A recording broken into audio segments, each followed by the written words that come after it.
cord. Yeah, so I am talking to Melissa Mackey right now, who under that little bib has a almost 90-day-old human being. And that 90-day-old human being, catch it, 3 months old, has been on stage with Melissa 3 times in the first 90 days of her life. Patience Grace is her name. Did I catch it right?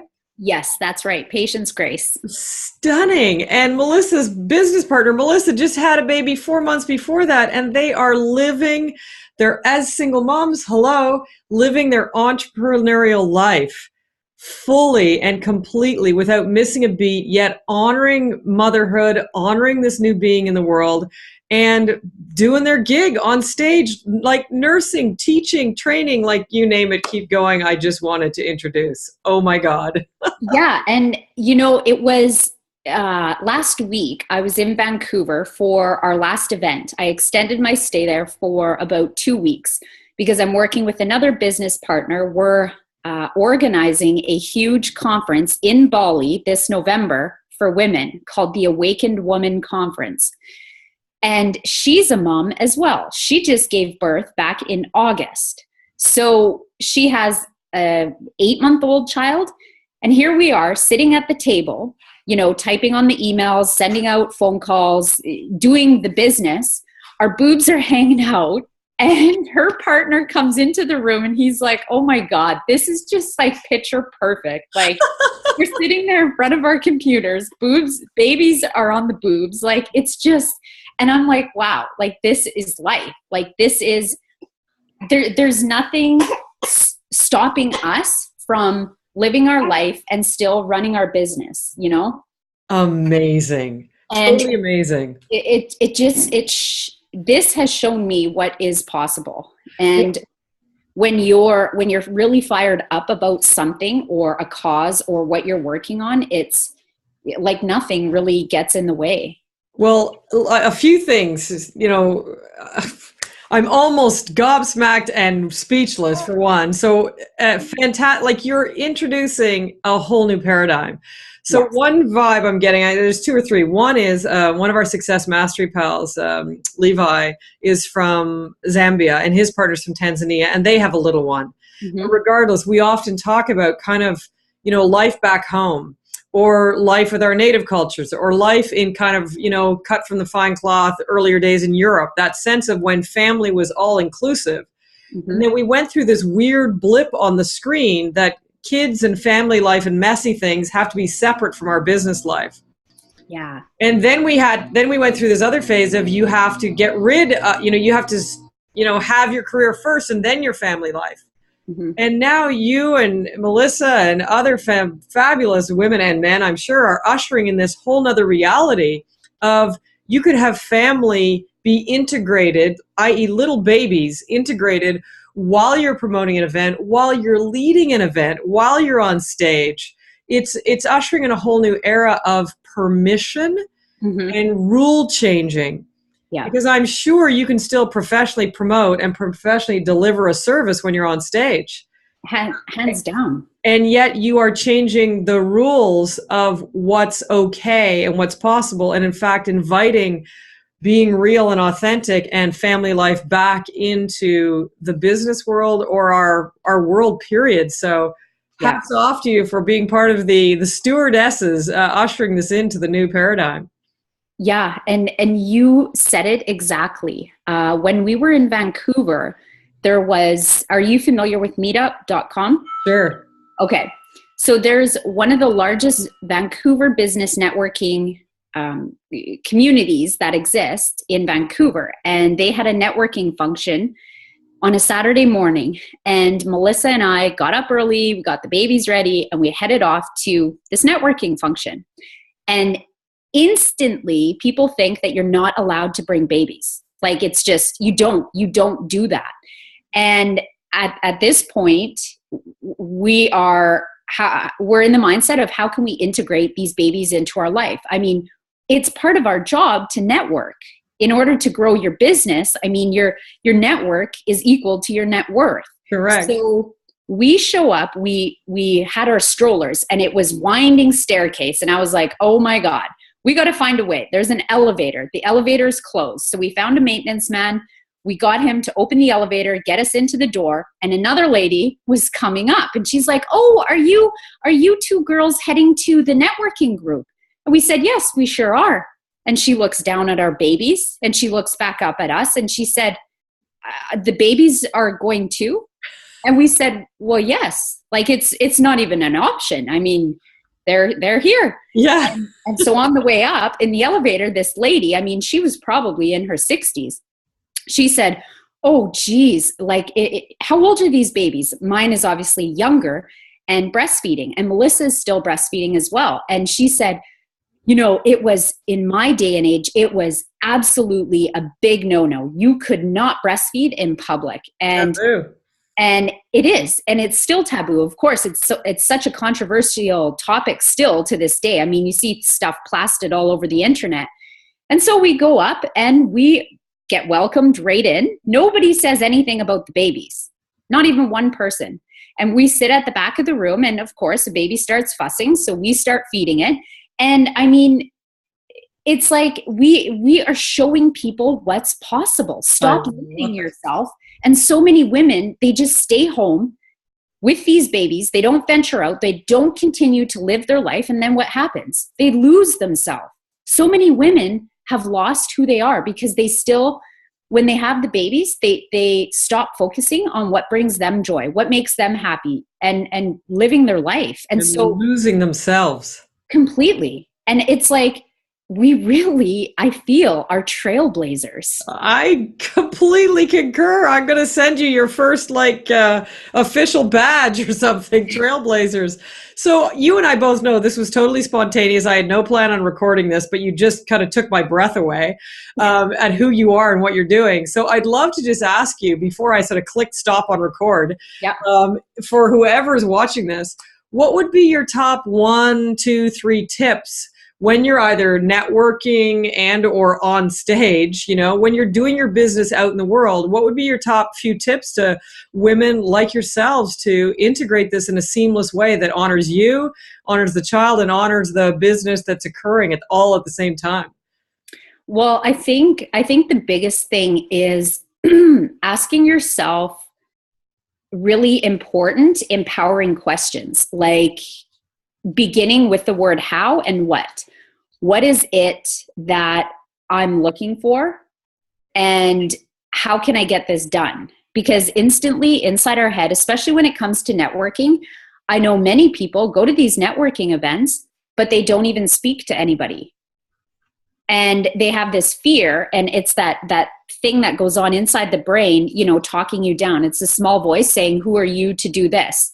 And when it comes to networking or being on stage, it's just engaging. It's getting outside of your own agenda inside your head and asking these important questions. And when you're in a networking event, So I'm going to pause you for a second. And maybe it was the way I asked it wasn't the general tips for networking. It was specifically like, what are the do's and don'ts when you're networking or doing on stage with your baby? Like, that to me is a niche skill, and I'm guesstimating. For example, don't have the conversation go on too long about the child, because people are going to start obviously by asking you about your child. Mm-hmm. And yet you are here for business. So how do you manage that kid versus business conversation, or elegantly transition back into business? Like those kind of tips. Like, what does it look like to manage a baby and networking or being on stage simultaneously? I totally got that question wrong. The biggest thing is it's like the baby doesn't even exist. I mean, I just let her be. Let her be calm, just do her own thing. And I'm here present with you. I'm fully present. I'm not in what is it like? What do I need to seek for myself? I mean, it's having courage. It's just simply having courage.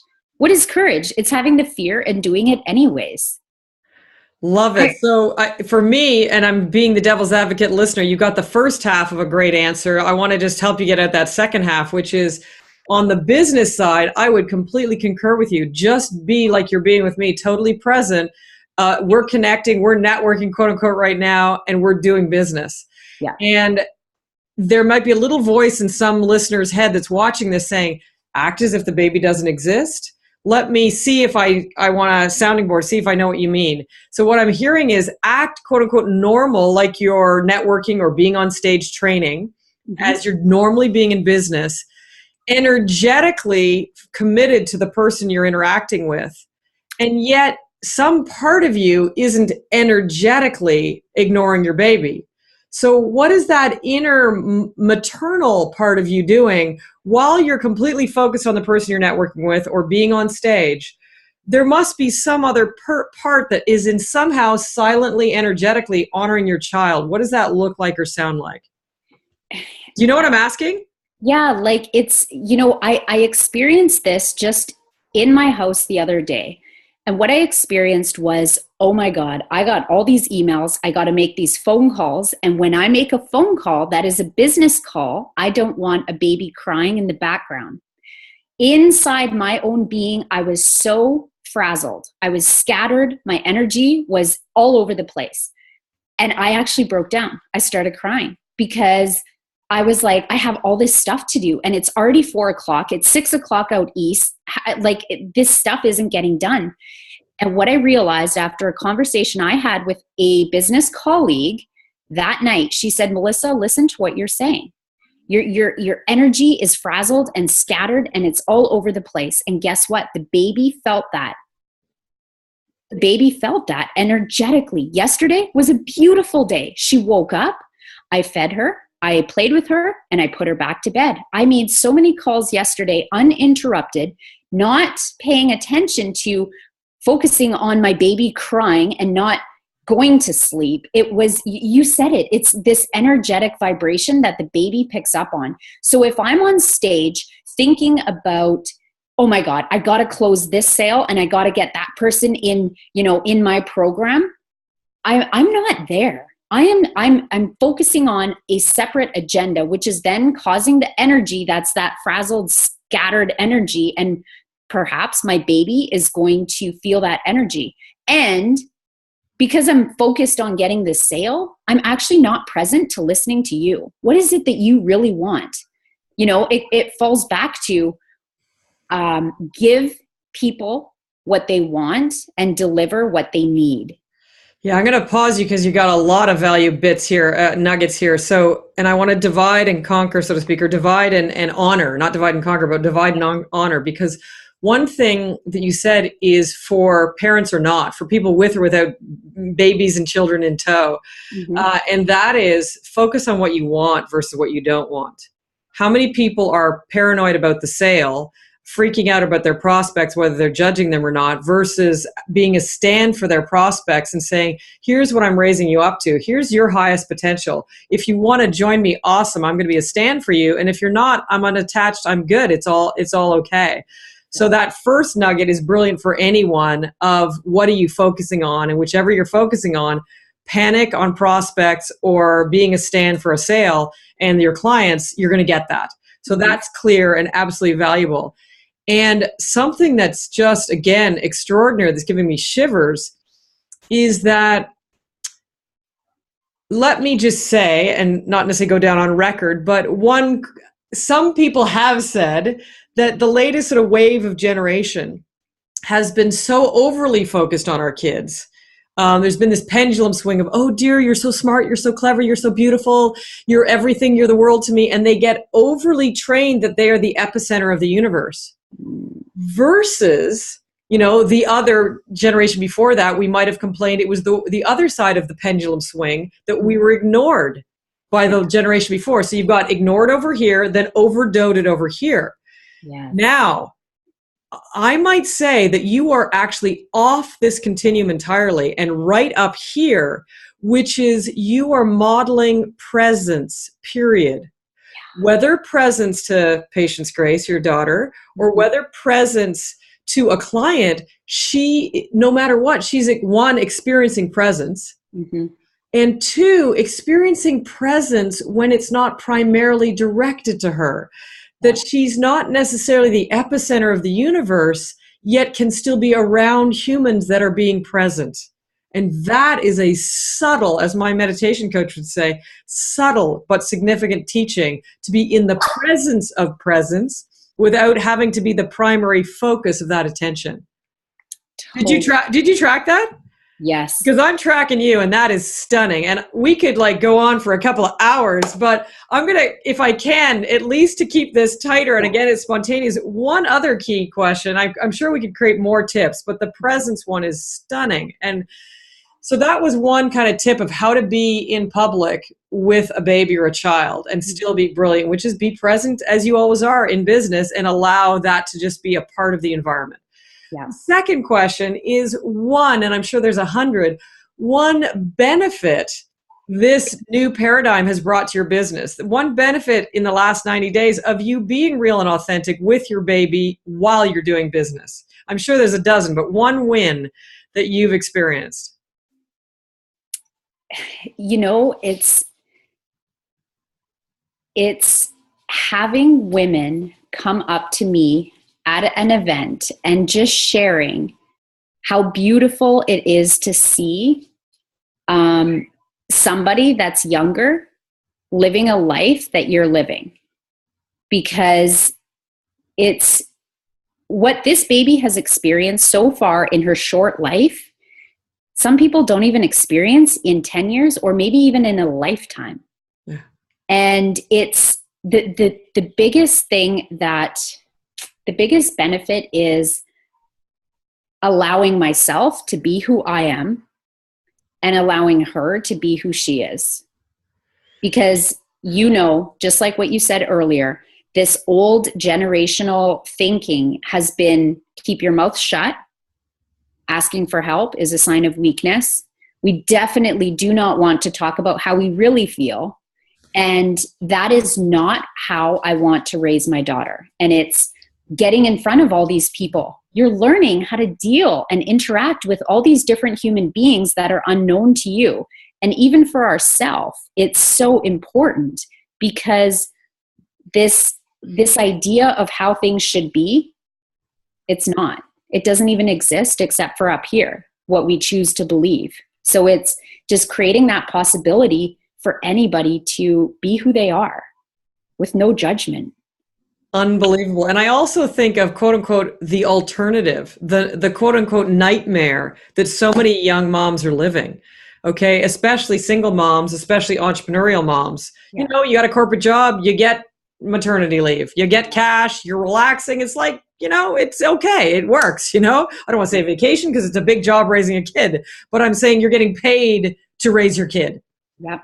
Entrepreneur, single mom, it's like you don't work, you don't get paid. And you think of the anxiety of single moms, all entrepreneurial single moms, little moms all over the world, trying to still run their business with a kid in the closet, so to speak, as opposed to the kid being a part of your life and your new entrepreneurial persona. Mm-hmm. Like the alternative is a quiet nightmare that so many mostly female entrepreneurs are living right now. So you are a stand, not just for presence, but for a new paradigm of bringing the family back into our lives. Mm-hmm. Still being brilliant to business and saving entrepreneurial single mom women, let alone women, you know, period, moms, and giving them permission to still be the entrepreneur they are while being the mom that you're becoming. Like, just paradigm changing for all of us. And, you know, I'll just share one more thing, which is I have had for decades a big passion about the planet. And I've often said, you know, if we quote unquote fell in love with it again or stood in love with it again, we take care of whatever we love. Like you love Patience Grace, and so you take care of her. Mm-hmm. And as we fall in love again with the critters and the green spaces and the creek behind my house, we take care of the things we love. And so in you bringing the human family into the workplace, that into the business world, that's a visual stand for falling in love again with family. And as people like myself bring in the planetary side of all life into the business world, then we can fall in love and be a stand for that as well. So it doesn't have to be in these separate cubicles and closets like we've been running before, and people don't have to leave, as one of my mentors would say, lives of quiet desperation, you know, trying to hide their kids or, you know, their confessions that they love, you know, nature, you know? So it reminds me. What's that? It reminds me of a man whose work I love, Joseph Campbell. And, you know, he says we are not searching for the meaning of life. We are searching for that adventure and what makes us come alive. Oh man, here's to being alive with you. I know we're going to keep going after I click stop on this recording. I hate to click stop because I know it's still going to be good after, but I wanted to make it a bite-sized visual for folks, whoever is benefiting from this in our tribes. And so thank you for your spontaneity. I'm going to click off now. Thank you now. And I know we're going to privately keep going right now. Thank you. Yeah, thank you, Melissa.